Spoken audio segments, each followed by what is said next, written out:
Hello, I'm Jeff with One Byte Technology. Um, I'm doing a video review of the POS system, inventory management system for repair shops called RepairDesk. I've been using a competitive product called RepairShopr for the last 3 years, and I'm preparing to transition out of my home office into a brick and mortar store within the next 12 months or so, once things are back to normal a little bit and the kids are back in school, and so on and so forth. So I decided it was time to look at the competition to see if perhaps I was missing anything, because RepairShopr, while it is a great program for me in my current state, just single tech running out of home, I know that it's not ideal for a retail operation with staff and needing a quick checkout system for customers buying accessories and such. So I decided it was time to take a look. They were both available 3 years ago when I started using RepairShopr, but RepairShopr had a plan where it was free to use up to 25 invoices or tickets per month. So I just signed up and started using it because it didn't cost me anything for the first several months while I was starting out before I hit that threshold.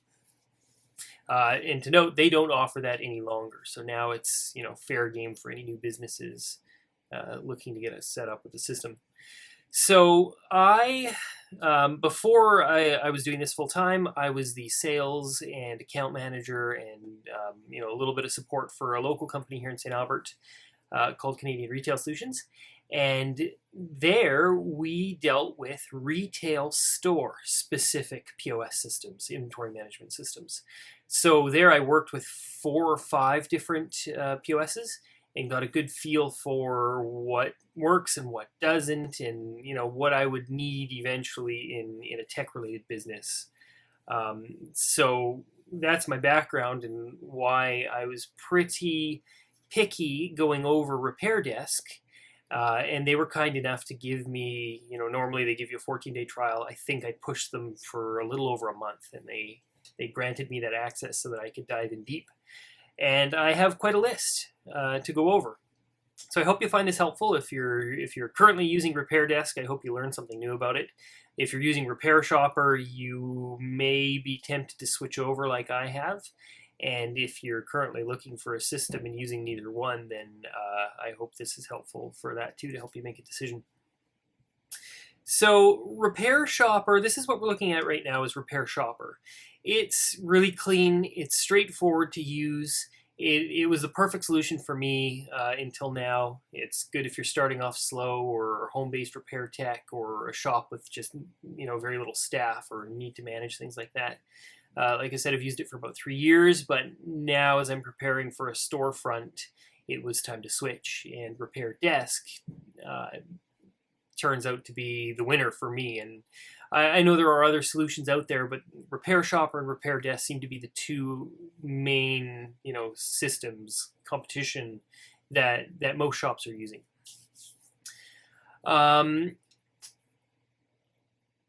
Let's see. Okay, so right away, I could tell that RepairDesk is more robust in its options and the customizations and the filtering capabilities of the different areas. And the user interface is definitely more professional looking. And comparing to the retail systems that I was working with at my last thing, it's very similar. Well thought out checkout process and POS screen, if that makes sense, and we'll see in a minute. And the more I dig into RepairDesk, the more I'm impressed with its functions and integrations and so on. So what I've written in my review here, there are specific perks and comparisons that I've noticed directly against RepairShopr and the way that I've been using it, and my own workflows for my business, which deals specifically in Apple product repair, and I take trade-ins of Apple products, so just MacBooks and iPhones and iPads. So just keep that in mind. There's probably a lot of functions and features of both systems that I have ignored and will ignore in this, so don't write them off completely. Okay, so first of all, I want to go over the list of features that I was hoping for in RepairDesk, but it's lacking, that I did make use of in RepairShopr. Fortunately, it's a very short list. It's short enough that I was convinced to switch over the day that I started my trial with RepairDesk. So I haven't changed my mind. So first of all, I've left this screen open. This is the point of sale screen in RepairShopr. It's not that intuitive, and sorry, RepairShopr, but I don't think they've put a lot of effort into making it. If a customer walks up to my counter right now and wants to buy a MacBook charger, if you've got the charger with you, great. That's fine. You can scan the barcode. If you need to look it up in the system and add a customer, then this is how we would do it. You select your add change button over here.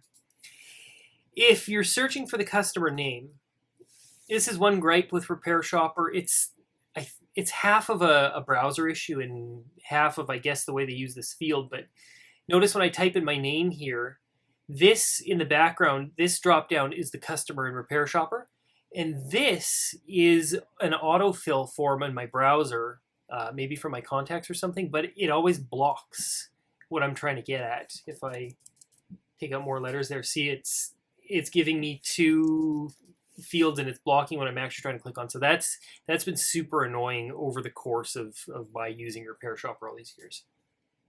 So I got to click out of the way, and now I can attach this customer. Now, if I want to find my charger, I can see some chargers here, but really I'd have to navigate through the categories, chargers and accessories, and the way I see why I say they haven't put a lot of effort into this POS system, you can see the letters don't fit in the button, little things like that. Chargers and accessories, MacBook chargers and accessories, MacBook chargers. Okay, so now I'm in my chargers, and I've got OEM chargers and aftermarket chargers listed in my system, but again, the text doesn't fit in the box. I can't tell which one is which.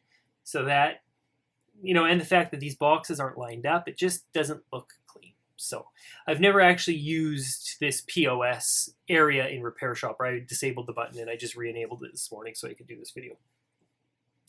We'll click one MagSafe 160 watt and let's see what it is. That's an OEM Apple charger. Okay, so from there, now you can check off their payment method. We'll just say cash. Right, amount provided, we'll say $90. It shows my change, so that part's good. Tender sale, and that invoice is done. Okay, so that is RepairShopr. In RepairDesk, this is the RepairDesk POS screen. I love it. It's beautiful. From here, I can select my customer, and this drop down shows me not just the customer name, but also the phone number and email. So if I had multiple Jeff Bakers, if you're in a larger city, you might have multiple customers with the same name. I know which one is the right one. You could also type in their phone number to do the search, but there's my customer added to my receipt. I can see here if the customer has store credits or not, if they're in the loyalty program, which is another perk which we'll get to. And from here, if I need to scan my item, I can. Otherwise, I can click on products. And I haven't added images to these categories yet, but chargers and accessories, MacBook chargers and accessories, Apple. And here I can see my chargers, and I can also have pictures of them, which is pretty nice, because then you can immediately tell, okay, MagSafe 1 versus MagSafe 2. So here's MagSafe 1, 60 watt OEM, and it adds it. It also tells me here, hey, you don't have any stock. In RepairShopr, it didn't tell me that until afterwards, until after I was done the transaction. So here I can tell right away, oh, I need to fix my inventory quantities for this item. Then you go to checkout, and just once again, this is just similar to all these other established retail point of sale systems that I'm used to working with. It's clean, it's concise, it makes sense what we're trying to click on, where we need to go.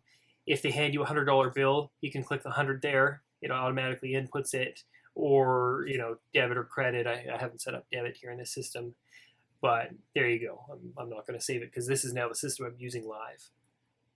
So that's the POS system in RepairDesk. Leagues more advanced and superior to RepairShopr. So that's a good part, especially in my preparation to transition to a brick and mortar. Okay, so going over my list of functions that I wish it had. Number one on my list is there's no freight spreading on an item cost when you're receiving goods. In RepairShopr, they deal with that. So in RepairShopr, if I have a PO here, create a new PO. Let's say I'm getting it from, we'll say Mobile Centrics. They're my primary supplier for iPad parts and iPhone parts, and they actually have a ton of MacBook parts too now, so they're kind of getting all my business for things. And they ship FedEx priority, and so I get whatever I need the next day. Highly recommend and thank you, Mobile Centrics. So in my PO here, I'm going to add, let's add some keyboards, 13-inch MacBook Air. Okay, so there's my keyboards. I'm going to order 10 keyboards, add the item. All right, so down here I've got 10, cost of 17 bucks. And now in Canada, Mobile Centrics is a bit different, but let's say I'm ordering from a Chinese supplier or somebody out of the US. The $10 USD item, by the time it gets here to me in St. Albert, Alberta, Canada, that item's going to cost me $16 or $18 or $20 Canadian because of exchange rate and shipping and duty and brokerage and all that stuff. So my cost here is really not accurate, and I don't want to leave it at that because when I'm selling things and I'm looking at my profit, if I haven't accounted for the shipping cost and the freight and the exchange, then I have no idea how much money I'm actually making. So in RepairShopr, they have this handy little field called shipping price. And this is where I would put the difference between my cost of goods and what I actually ended up paying in Canadian. So if I had a $300 order, like the cost of these goods in USD was 300 US, but then my actual amount on my credit card or the PayPal amount ended up being 450 Canadian, I know I need to take that extra 150 bucks and spread it amongst my items. So I would do that math, and I'd take that 150 and input it into this field, and RepairShopr actually spreads it amongst the items on the PO. Here it just added it all to these 10 keyboards, but if I also add some, let's say some lightning cables, let's order 20 of those, and you can see the cost for those, from buying from China is $2 and some. And what it's done is it's taken these 30 items and it's split the freight cost equally amongst them. So it's added that to the cost. And now when I'm selling one of these cables, I know my actual profit compared to the actual landed cost of the item, which is very, very handy for us in Canada. And I'm sure it would be for people in other places as well. Okay, so this system isn't perfect because it spreads an equal cost between the quantity of items. So if I had like a 50-cent cable plus a $400 motherboard, it splits equally between those two items, which really isn't the case. In a perfect world, in a perfect system, it would spread the cost appropriately according to the value of the item and not just the quantity of the items. So RepairDesk, if you're listening, that's a feature that I'm looking for, and I'll be pushing you guys for that in RepairShopr, room for improvement. So that's the freight spreading. Now, in the meantime, RepairDesk doesn't have that field, so I'm going to have to figure out a way to calculate it manually. For now, it's not a big deal because I only get a couple shipments a week, so I can handle that. But as time goes on and you get busier and busier, that's something that I hope RepairDesk will implement. Okay, item number 2 on my list of wishes in RepairShopr under the inventory section. Let's see. Let's look at this. Nope. There we go back. you can split up your items by category. And then RepairShopr has almost an unlimited hierarchy of how you can further organize products. So, it's fine. Okay, so let's look at this keyboard.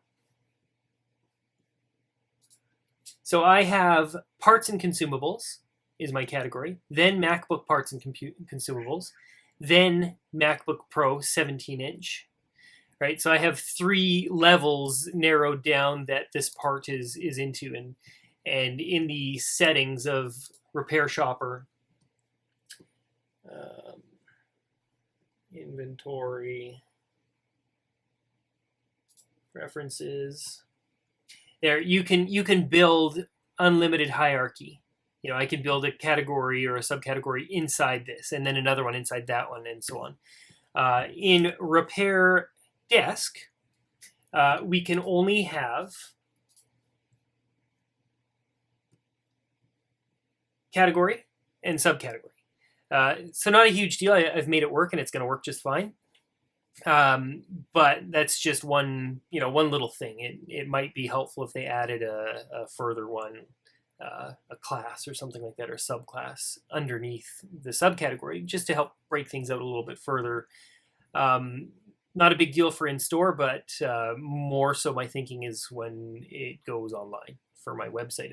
I'd appreciate customers being able to navigate a little bit deeper down. On the other hand, which I'll get further into in another video where we focus on the inventory section, you can see up here all these available filters, which completely makes up for the lack of further hierarchy. The filters they let you find anything you need to find it easily and quickly, and that is a huge improvement over RepairShopr, because in RepairShopr, just go back to my inventory here, you can't filter anything. All you can do is search. There's no filters here other than the primary category. Maybe you can filter. Oh yeah, you can filter by the category and the subcategory, but that's about it. And otherwise, you have to just search. So I appreciate that. Okay, point number 3 of features I wish it would have is the WooCommerce integration. It has it, which was a must-have for me. I wouldn't have looked at it if it didn't have WooCommerce integration, because that's how I upload my products to my website. But it is actually not as good as the RepairShopr integration. With RepairShopr, in an inventory item, you can add, I think, 10 photos. Don't have any on this product, but you can add 10 photos and it sends them up to WooCommerce automatically, which is awesome. You can also, there's a setting in the WooCommerce preferences in RepairShopr that allow you to not overwrite categories. So I could apply one single part to multiple categories in my WooCommerce store.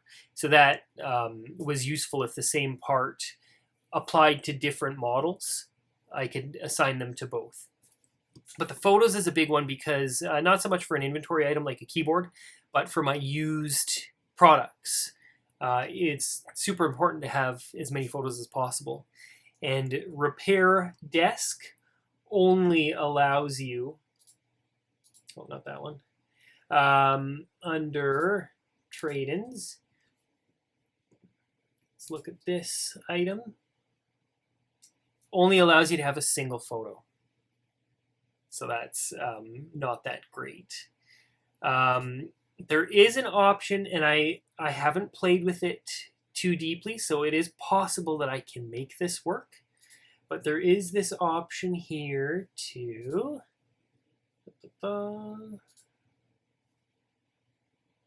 sync product image when it's updated. So if I uncheck this, I'm pretty sure it will let me add my 10 photos within WooCommerce and it won't get overwritten. So that's a possibility that I can be happy with that. So that was the only gripe there. And then item number 4 is that there is no item number 4 so far. Like I said, they gave me a trial period of over a month, which I went deep into the system. I read through all the documentation. I watched every video I could get my hands on, and I poured over the settings and preferences and tried to learn it as much as I could. Ideally better than some people that are using it and some of their support staff. Because I found that I was guilty of it at my last gig where I was doing support for these other POS systems. You can't know everything. You just can't. Unless you're using it every day or you were the guy to program a certain feature, it's impossible to know everything about the system. So, you guys, when you're using a product like this and you ask support one question and they're not sure of the answer, don't blame them too much, because it's nearly impossible to know everything about these systems until you've been using it daily for 10 years. And I don't even think these programs have been around for 10 years. And that's about it. I've been using RepairDesk now as my primary system for since the beginning of March, and it's now March 9th. So 9 days now, and I just continue to be impressed. I continue to set things up and haven't encountered any problems, no real glitches. So I'm pretty happy overall. So far, so good. So now let's talk about some general functionalities that aren't going to sit in any of the other areas I'm going to talk about in these further review videos. Things that I've noticed that stand out against RepairShopr.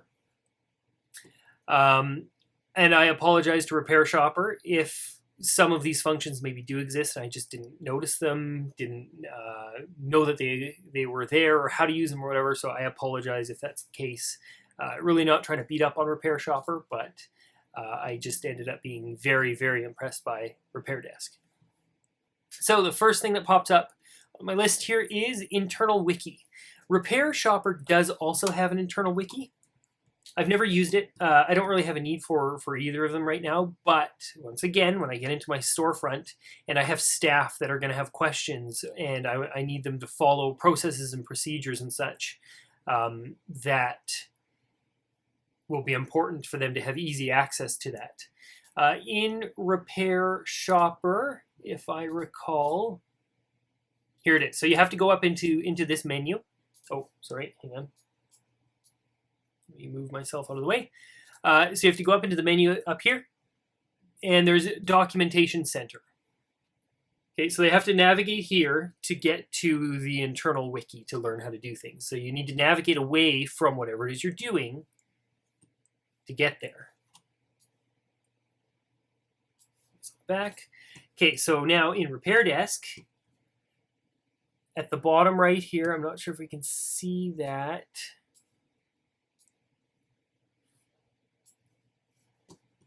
Okay, at the bottom right here, there's a little button that says Wiki. So it is available on all screens, no matter where you are in RepairDesk. This little wiki is down here. I haven't set it up yet. I don't have a need for it, but I made some sample pages. But you can search it. You can click through the different pages and menus, and then you can just minimize it again. And so it's available wherever you are, and you don't need to interrupt the process that you're in the middle of doing. Which I thought was great. So that's an improvement. Next, employee clock in and clock out. I don't think that is a thing in RepairShopr.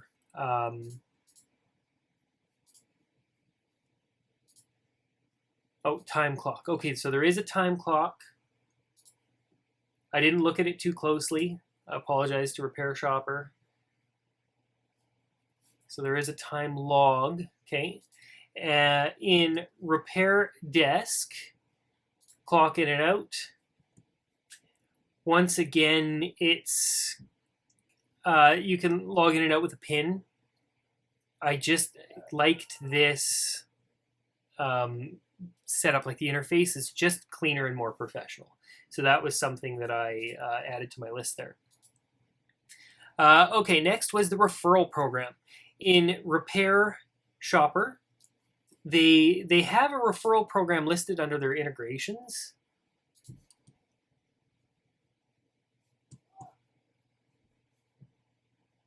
App Center, like it's in a strange place.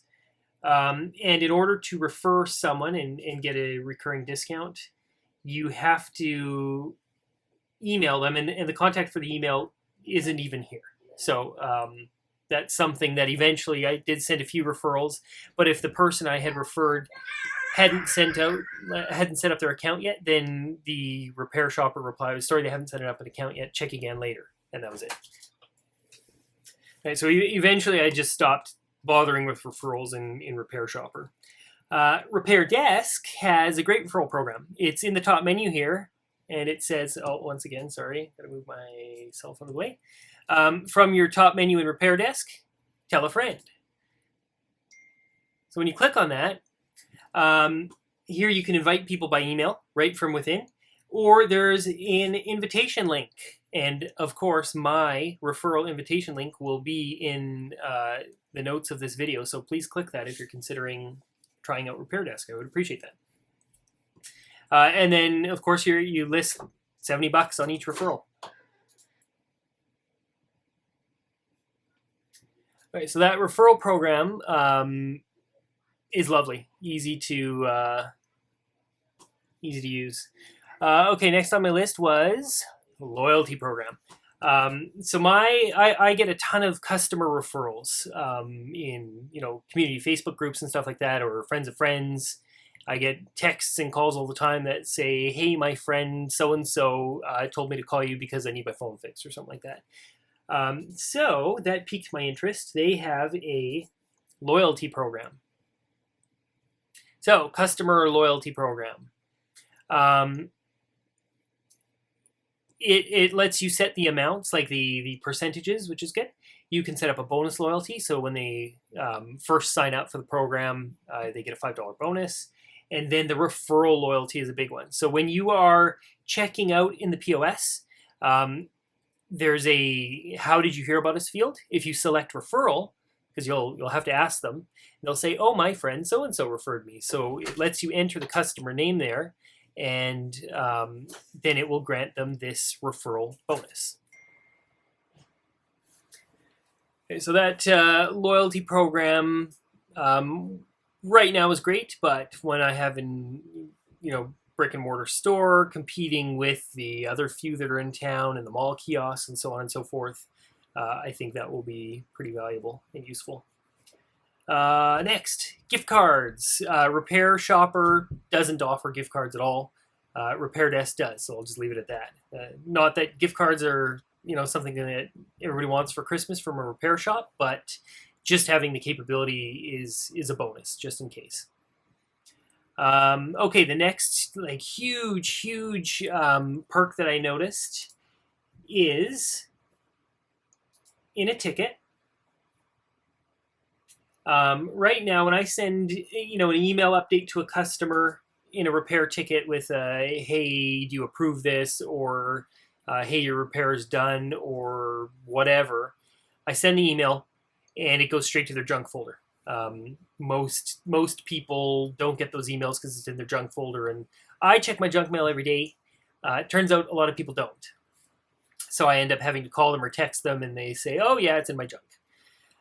In RepairDesk, when you send an email, let me scroll down here so you can see it. See this status right here on an automated email? Delivered, read. And if the customer hasn't read it, it'll say delivered, unread. So that is a fantastic little thing that I noticed that will really help me keep an eye on things. And I can see, oh, customer hasn't read it. I'll send them a text. Or, oh, the customer has read it. I'll give them an extra day to think about it, and then I'll follow up. So that is a feature that I absolutely loved. Another really exciting feature that RepairShopr doesn't have. RepairShopr has had great support. I've never had a bad experience, but you have to send them an email, and then it usually takes a day to get a response. Not a big deal. It's pretty standard. However, in RepairDesk, I'm going to move myself over here. There's a big button up at the top here that says need help. When you click on that, you get a pop-up. What do you want to do? There's live chat, phone, email, or report a bug. Report a bug opens up GitHub where you can submit feature requests or bug reports. Email, I've never clicked on, I think. Call us, I've never clicked on. live chat Monday to Friday is a lie, because I've talked to them on a Saturday before too. So when you click on that live chat, you get a little pop-up at the bottom here. There's my current support person that's available, and it says they're active. So this chat that's available within here is instantaneous. So far during my business hours, I've never not been able to talk to someone, and I think some of them are overseas because they seem to be online late at night when I'm also working. And like I said, on Saturday even, there's somebody around. So when you send them a message, I've always gotten a response within a minute or two at most, and then you get an email summary of what you talked about, and you can also access that from here too. You can see all your conversations. So that there is fantastic and has been super helpful while I was setting up and learning the system. So props to them for that level of support. Their guys don't always know all the answers, but they follow up and find out and get back to you. So I'm very impressed with that. Okay, lastly, two improvements against RepairShopr involves the widgets on my website. So let me get that loaded. The first one is the check-in widget. When I would have customers fill out a form to come and drop off a repair before, it was pretty basic, had your terms and conditions, that kind of thing. You got the customer info, and that's it. And when they would submit that form, the RepairShopr form, there was no confirmation. The page would just refresh quickly, and the customer wouldn't know if it got sent through or not. And so I used to have people confused, and they'd submit it 3 times in a row because they weren't sure that it went through. So now with this new RepairDesk check form, you can see here we've got some steps to go through. So it's a bit more work for the customer, but it collects way more information. It's way more useful for me. So check your device category. Okay, so I've got a Mac I want to bring in for work. Apple. Now I can select my model. Up here I gave my customers a link to look up their model number. So let's say I've got a 2017 MacBook Air. So I just type in 2017 there and it narrows them down. There's my MacBook Air. So now I've set up these services in RepairDesk. So you set up services as type of work that you're doing. I'll get into this into the next video, but the way that RepairDesk manages services versus products versus trade-in items is very different than RepairShopr, but not in a bad way. It's just different. And so by setting up these services, it makes them available on this check-in widget on my website. So now let's say I need a battery on my 2017 MacBook Air. I can select that. I instantly get a price. I click next. Do I want to mail it in or drop it off? They also have options for like walk into the store, on-site, or pickup, which I've just disabled them all except for these two right now because that's all I'm doing. So say drop off. Then you can pick a time. They give you the option to set time slots. So if I had my walk-in store, they could book an appointment for 8 a.m. or 1 p.m., for example. But they also give me the option to select a window. So I've just set up a 9 a.m. to 9 p.m. window Monday to Friday, Saturday. So they'll select that window, and then in my instructions at the end, I let them know that I will contact them to arrange a time for them to drop it off. So after you select your date and time, then you fill out all your customer information, and then you hit submit, and it gives you instructions for dropping it off at my place. And so that check-in widget was much more professional and much more powerful than the RepairShopr check-in. I'm going to pause now for a second. I'm going to pull up the buyback widget, which is the last thing I'm going to talk about today, which will allow me to have a similar form that customers can fill out on my website, in order for them to get an instant price quote on me buying their used devices, which is another huge part of my business. And I haven't been able to do something like this beforehand. I just had like a list on the website with general pricing, and it was messy and ugly and not intuitive. So I'm going to pause for a second. I'll be right back with that website up because I haven't quite finished setting it up on my website, so it's not live. Okay, turns out I did have it live. I just need to finish getting everything ready. But now on my website, I have the sell section, which says sell your device. So the customer clicks on that. And now it has a similar process. So select your manufacturer, Apple. And I only have these two set up. I really need to get on this. iPhone 6, the color, unlocked, the device size, the condition. Let's say it's normal condition. And this, of course, this is editable. You can set up your conditions and all that to make sure that it's going to meet your business's needs. And then see the value. Okay, bring it into the store. I'll pay you $40 for that. And then you select it, and there's all the instructions.